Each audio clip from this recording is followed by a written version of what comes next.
오늘 함께 읽으실 말씀 사무엘상 3장 1절부터 9절까지 말씀입니다. 우리 한 절씩 같이 교독하겠습니다. 3장 1절 말씀부터 읽도록 하겠습니다. 아이 사무엘이 엘리 앞에서 여호와를 섬길 때에는 여호와의 말씀이 희귀하여 이상이 흔히 보이지 않았더라. 엘리의 눈이 점점 어두워가서 잘 보지 못하는 그때에 그가 자기 처소에 누웠고 하나님의 등불은 아직 꺼지지 아니하였으며 사무엘은 하나님의 궤에 있는 여호와의 전 안에 누웠더니 여호와께서 사무엘을 부르시는지라 그가 대답하되 내가 여기 있나이다 하고 엘리에게로 달려가서 이르되 당신이 나를 부르셨기로 내가 여기 있나이다 하니 그가 이르되 나를 부르지 아니하였으니 다시 누우라 하는지라 그가 가서 다시 누웠더니 여호와께서 다시 사무엘을 부르시는지라 사무엘이 일어나 엘리에게로 가서 이르되 당신이 나를 부르셨기로 내가 여기 있나이다 하니 그가 대답하되 내 아들아 내가 부르지 아니하였으니 다시 누우라 하니라. 사무엘이 아직 여호와를 알지 못하고 여호와의 말씀도 아직 그에게 나타나지 아니한 때라. 여호와께서 세 번째 사무엘을 부르시는지라 그가 일어나 엘리에게로 가서 이르되 당신이 나를 부르셨기로 내가 여기 있나이다 하니 엘리가 여호와께서 이 아이를 부르신 줄을 깨닫고 엘리가 사무엘에게 이르되 가서 누웠다가 그가 너를 부르시거든 네가 말하기를 여호와여 말씀하옵소서 주의 종이 듣겠나이다 하라 하니 이에 사무엘이 가서 자기 처소에 누우니라. 아멘.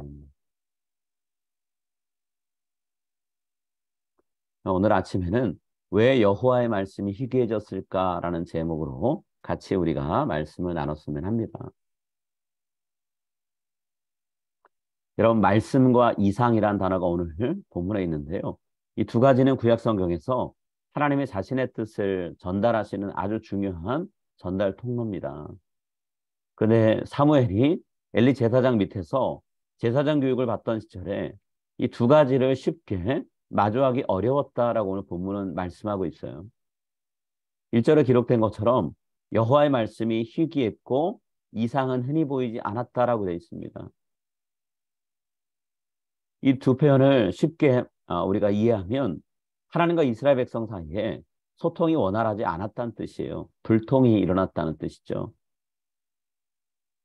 여러분 1절은 그냥 이스라엘 백성과 하나님 사이에 소통이 원활하지 않았던 시대였다라고만 얘기하는 것 같습니다. 근데 우리가 살펴봐야 될 건 이렇게 된 이유가 뭐냐는 거예요. 무슨 이유로 이런 일이 벌어졌을까요? 하나님이 이스라엘 백성과 직접적으로 말씀하시는 때는 그다지 많지 않습니다. 누군가를 통해서 말씀하셨어요. 주로 제사장을 통해 말씀하셨죠. 제사장을 통해 말씀이 전달되지 않을 때는 예언자를 통해 말씀하셨습니다.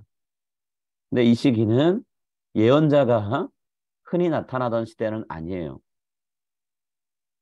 제사장이 주로 하나님의 말씀을 이스라엘 백성에게 전달하던 때입니다. 그렇다고 하면 여호와의 말씀이 희귀해졌던 이유가 어디에 있을까요? 제사장들이 하나님과 이스라엘 백성 사이에 연결고리 역할을 제대로 못했다는 거예요. 좀 더 직접적으로 얘기하면 제사장들이 하나님과 이스라엘 백성 사이를 가로막았기 때문이라는 거죠. 자, 1절 말씀은 여호와의 말씀이 희귀했고 이상이 흔히 보이지 않았다라는 내용뿐만 아니라 그 표현을 통해서 제사장이 문제였다라는 것도 말씀하고 있습니다. 우리 1절 말씀 한번 같이 읽겠습니다. 아이 사무엘이 엘리 앞에서 여호와를 섬길 때에는 여호와의 말씀이 희귀하여 이상이 흔히 보이지 않았더라.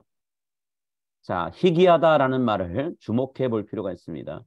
희귀하다라는 말은요, 야카르라는 히브리어인데 본래 상인들이 주로 사용하던 단어예요.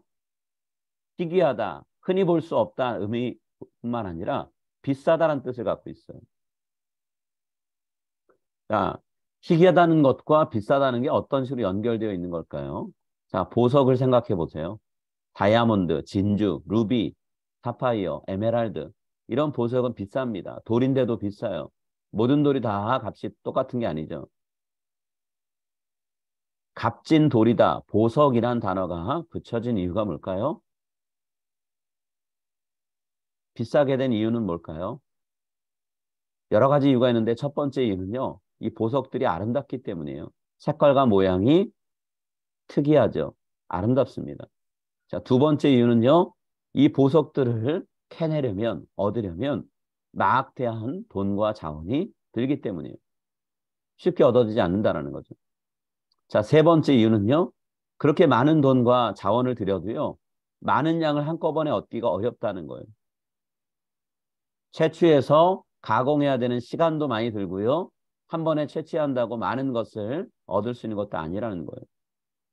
쉽게 얘기하면 쉽게 구해지지 않는 희소성이 있습니다. 이 희소성 때문에 보석이 비싸진다라는 거예요.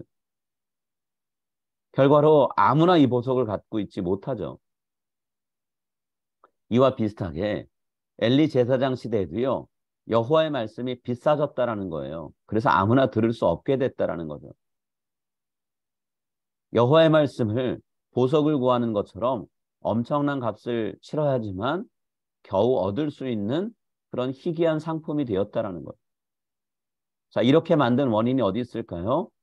우리가 2장 말씀에서 읽었죠. 엘리의 두 아들 홈니와 비나스가 그렇게 한 거예요. 2장에 기록된 내용처럼 이 두 사람이요. 하나님께 바쳐진 재물을 자기들의 욕심을 채우려고 함부로 대했죠. 자기들 마음대로 가져갔어요. 하나님께 다 바쳐지지 않게 했습니다. 이스라엘 백성이 하나님과 소통하기 위해서 바친 재물이 온전히 하나님께 드려지지 않았다라는 거예요. 제사장들이 그 가운데를 가로막았죠. 자, 그렇게 재물을 바치고 하나님께 용서를 구하거나 원하는 것을 구했을 때 하나님은 제사장들을 통해 하나님의 대답을 들려주십니다. 그런데 이스라엘 백성이 하나님께로 나아가는 길목을 제사장들이 막았던 것처럼 하나님의 말씀이 전달되는 그 사이에 제사장이 서서 이 말씀을 들으려면 그냥 들을 수 없게 만들었겠죠. 엄청난 값을 치러야지만 그 말씀을 들을 수 있도록 했을 거라는 거예요. 마치 점쟁이들이 복채를 받고 미래를 내다본다 얘기하면서 이야기해 주는 것과 비슷한 일이 벌어졌을 거라는 거예요. 일반 백성들이 제사장들이 요구하는 엄청난 값을 지불하지 못했겠죠. 그러니 하나님 말씀 듣기가 어려워졌다라는 거예요. 자, 1절 말씀에 또 어떤 표현이 있나요? 이상이 흔히 보이지 않았다는 표현도 있습니다. 흔히 보이지 않았다. 니프라츠란 단어인데요. 이 말은 어떤 뜻이 있을까요? 자, 스스로 돌파해 나가려고 애를 쓰는데 그 애씀이 잘 성취되지 않는 걸 얘기합니다. 여호와의 이상이 백성들에게로 나아가려고 애를 쓰는데 잘 되지 않더라는 거예요. 쉽게 얘기하면 여호와의 이상이 무언가에 막혀서 전달되지 않았다란 뜻이에요. 자, 여기서 여호와의 이상이 전달되지 않도록 막은 그 무언가가 누굴까요? 하나님과 이스라엘 백성의 연결 통로가 되라고 특별히 선택되고 세워진 제사장들이었다라는 거죠. 결과적으로는 하나님과 이스라엘 백성 사이에 소통이 되지 않고 불통이 일어납니다. 하나님은 답답해 하시고 이스라엘 백성 하나님의 뜻을 알지 못해 괴롭고 고통스러운 시절을 보내야만 했다라는 거예요. 소통이 이루어지지 않아 불통이 일어나면 고통이 찾아온다. 소통 전문가 김창옥이란 분이 얘기했죠. 이스라엘 백성이 지금 그런 상황에 처한 거예요. 자, 이런 답답한 상황을 보여주는 장면이 있습니다. 2절과 3절이에요. 하나님과 이스라엘 백성 사이에 소통이 되지 않는 원인이 되는 모습을 보여주는 내용이 2절과 3절에 있다는 거죠. 자, 2절, 3절 우리 함께 같이 읽겠습니다. 엘리의 눈이 점점 어두워가서 잘 보지 못하는 그때에 그가 자기 처소에 누웠고 하나님의 등불은 아직 꺼지지 아니하였으며 사무엘은 하나님의 교회에 있는 여호와의 전 안에 누웠더니 엘리 제사장은 여호와의 전이 아니라 자기 처소, 자기 집에 누워 있습니다. 그리고 반대로 사무엘은 여호와의 전 안에 누워 있다. 지금 우리가 읽은 말씀 2절, 3절에 그렇게 돼 있어요. 자, 1절에서 사무엘은 아이라고 불렸었죠. 아이란 말은 어리다는 의미도 되지만 아직 제사장으로 서기에는 준비가 되지 않았다는 뜻이에요. 제사장 역할을 감당할 만한 준비가 충분히 되지 않았다는 뜻이 될 수 있습니다. 그렇다고 하면 여호와의 전을 지키는 건 누가 해야 될까요?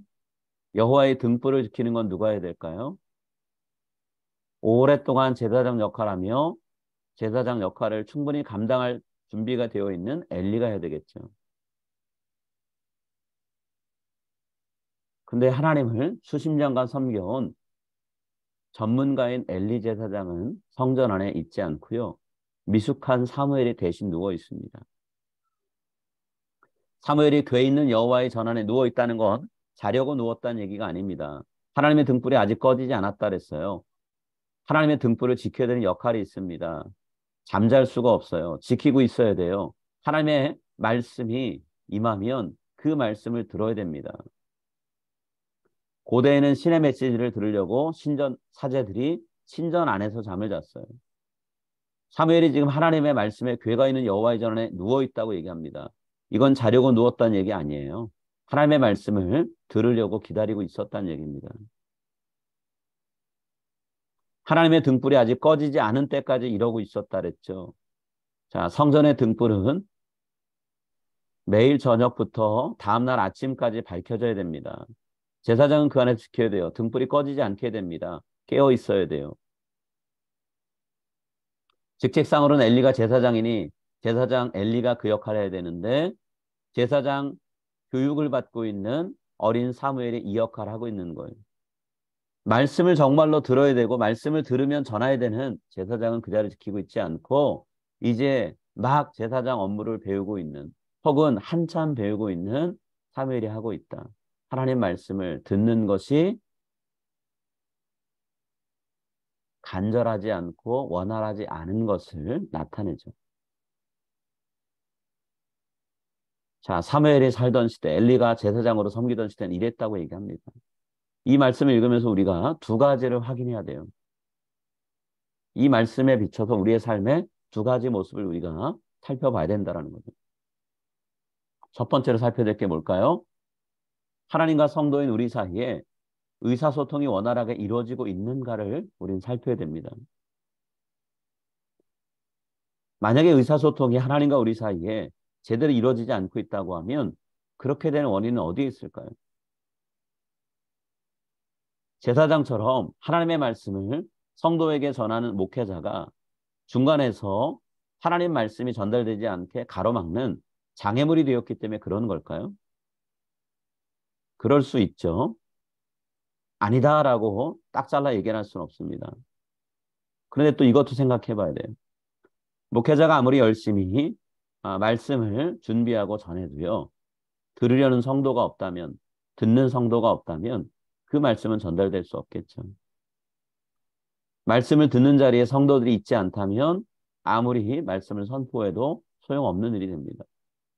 목회자가 충실히 하나님의 말씀을 전한다고 해도요. 성도들이 그 말씀을 부지런히 듣고 실천해야만 하나님과 성도 사이에 의사소통이 원활하게 이루어지는 거죠.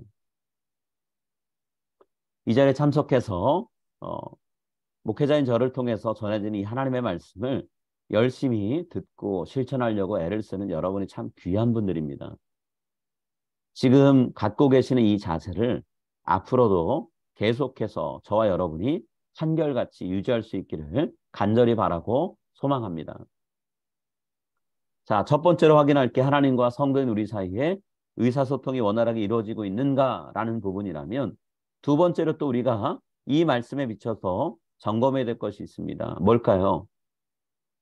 하나님과 세상 사이의 의사소통이 잘 이루어지고 있느냐라는 거예요. 하나님은 우리들, 성도들과 우리가 모여서 이루고 있는 교회 공동체를 통해서 하나님 말씀을 세상 전체에 전달하시죠. 우리는요, 하나님 말씀을 세상에 전달하는 전달 통로입니다. 그런데 이 전달 통로인 성도들이 하나님의 말씀을 세상에 전하는 일에 관심이 없다고 생각해 보세요. 교회 공동체가 그 일을 소홀히 한다고 생각해 보세요. 하나님과 세상 사이의 의사소통이 잘 이루어질 수 있을까요? 그럴 수 없죠. 홈리와 비네아스처럼 하나님과 세상 사이에 성도들과 교회가 자리는 잡았는데 방해거리로, 장애물로 자리하고 있다면 하나님 말씀이 전달될 수 없겠죠. 자, 어떤 식으로 성도와 교회 공동체가 하나님과 세상 사이를 잇지 못하고 의사소통을 가로막는 장애물이 될 수 있을까요? 고린도 교회처럼 싸움과 분란이 끊이지 않는 그런 성도와 교회가 우리의 모습이라면 세상 사람들이 눈살을 찌푸리면서 교회를 바라보겠죠. 그런 교회 안으로 들어오기를 원하지 않겠죠. 또 세상에서 일어나는 문제에 교회가 무관심하는 경우 혹은 관심을 기울였지만 부적절하게 반응해서 오히려 세상으로부터 비난을 받게 된다면 어떻게 될까요? 세상이 교회 이야기에 관심 갖지 않겠죠. 자신들에게 무관심한 교회 이야기를 그들이 들을 리가 없겠죠. 평상시는 아무 말 없고 대화도 없다가 어느 날 갑자기 와서 이래라 저래라 얘기하면 그게 잔소리고 간섭으로밖에 여겨지지 않겠죠. 우리가 이 오늘 말씀을 읽으면서 교회가 세상 문제에 평상시에 관심을 많이 가져야 되겠구나. 어떤 부분이 하나님의 말씀으로 새로워져야 되는가를 우리가 생각할 필요가 있다는 거예요. 그리고 또 세상의 문제에 대해서 우리가 대안을 이야기하고 문제 해결의 방법을 제시한다면 하나님이 기뻐하시는 방법이어야 되고 세상이 수용할 수 있는 적절한 대응 방법을 찾아서 말을 해야 된다는 거예요. 이건 어느 날 갑자기 저절로 되지 않습니다. 하나님의 말씀으로 우리가 늘 깨어 있어야 하나님이 기뻐하시는 일이 무엇인지를 알 수 있고요. 또 세상이 받아들일 수 있는 방법이 무엇인가 성령님께서 가르쳐 주셔야 돼요. 성령님이 주시는 지혜가 있어야 됩니다.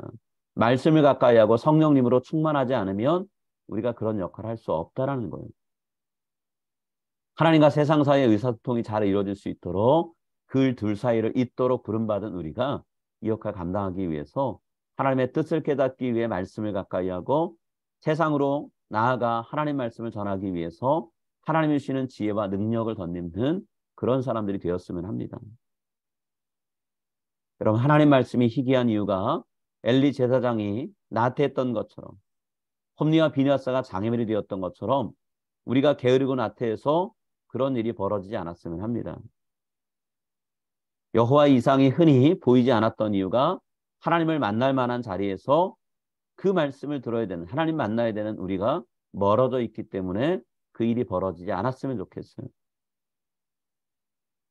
이스라엘 백성이 하나님과 멀어져 있을 때 하나님께서 이사야 선지자를 통해서 이스라엘 백성들에게 이렇게 말씀하셨어요. 너희는 여호와를 만날 만한 때에 찾으라. 가까이 계실 때에 그를 부르라. 악인은 그의 길을, 불의한 자는 그의 생각을 버리고 여호와께로 돌아오라. 그리하면 그가 긍휼히 여기시리라. 우리 하나님께로 돌아오라. 그가 너그럽게 용서하시리라. 아멘. 하나님을 가까이 하는 사람에게 하나님이 어떻게 하실까요? 만나 주십니다. 말씀하십니다. 오늘 본문에 나오는 사무엘 보세요. 여호와의 등불이 꺼지지 않도록 성전에 있으면서 거기에 누워서 하나님의 말씀이 그에게 임할 수 있도록 기다리고 있었죠. 그 사무엘이 하나님을 잘 알아서 거기 그러고 있었을까요?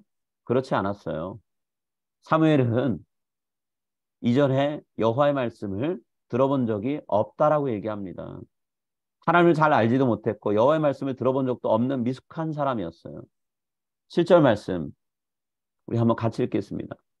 사무엘이 아직 여호와를 알지 못하고 여호와의 말씀도 아직 그에게 나타나지 아니한 때라. 여러분, 사무엘이 성전에 누워 있다고 해서 영적으로 굉장히 민감하고 밝은 사람이었는가? 아니었다라는 거예요. 그렇지만 한 가지 분명한 건 있습니다. 영적으로 민감한 상태는 아니었지만 사무엘은 하나님을 잘 알고 싶어 했고 하나님의 말씀을 듣고 싶어서 거기에 누워 있었다라는 거예요. 그랬더니 하나님이 어떻게 하시나요? 하나님이 사무엘을 찾아오셨어요. 만나길 원하고 보길 원하는 자에게 하나님은 찾아오셨고 그 사무엘에게 계속해서 말씀하셨어요. 자, 4절에 여호와께서 사무엘을 부르시는지라 얘기합니다. 사무엘이 처음 하나님 말씀이 들렸을 때 하나님의 음성을 하나님의 음성으로 듣지 못했어요. 엘리가 부르는 줄 알고 찾아갔습니다. 그러나 엘리 제사장은 부르지 않았다 얘기하죠. 다시 가라 그랬어요.